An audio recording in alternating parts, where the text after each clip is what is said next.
Vous êtes ici à Marlenheim, dans le berceau familial des pâtes grand-mère, des pâtes d'Alsace aux œufs.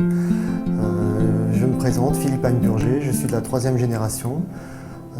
Donc c'est mon grand-père qui a commencé à faire des pâtes. Il est lui-même issu d'une famille de meuniers. Très jeune, il est allé à Paris apprendre le métier de boulanger. Il est revenu s'installer à Sarreguemines où il a acheté une petite boulangerie. Et quand Sarreguemines a été évacué pendant la guerre, il est revenu à Marlenheim et il a arrêté le pain et il a fait des pâtes avec sa petite machine. Il s'est rapidement différencié de tous les autres. C'est ce qui lui a permis de tenir son entreprise et d'être encore là aujourd'hui. Puisqu'il faut savoir qu'après-guerre, il y avait presque 400 usines de pâtes en France.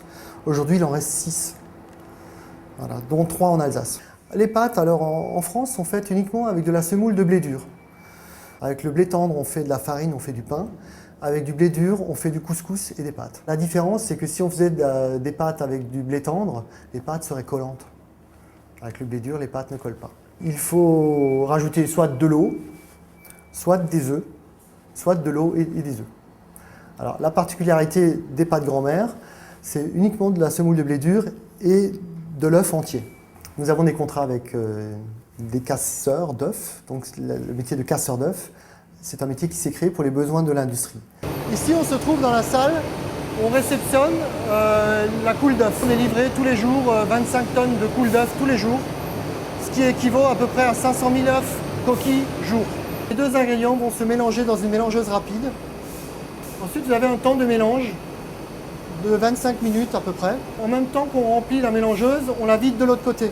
Une fois que la pâte est bien mélangée, elle va tomber dans une vis de compression. Donc c'est une vis sans fin qui va comprimer la pâte à travers le moule.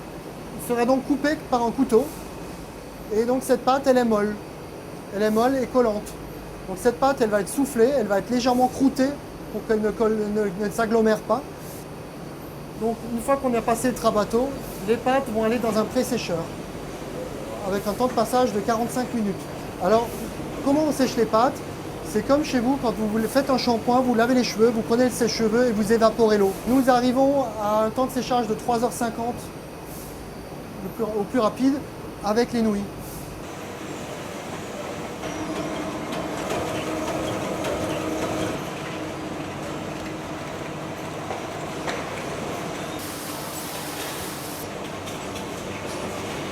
Il ne faut pas oublier qu'il y a tout un travail en amont.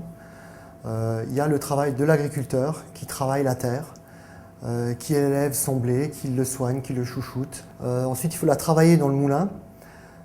Donc le maître meunier a un rôle prépondérant.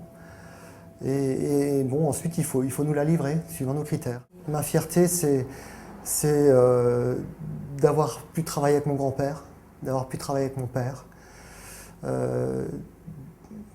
De continuer et de progresser et aujourd'hui je voudrais qu'ils soient fiers de moi.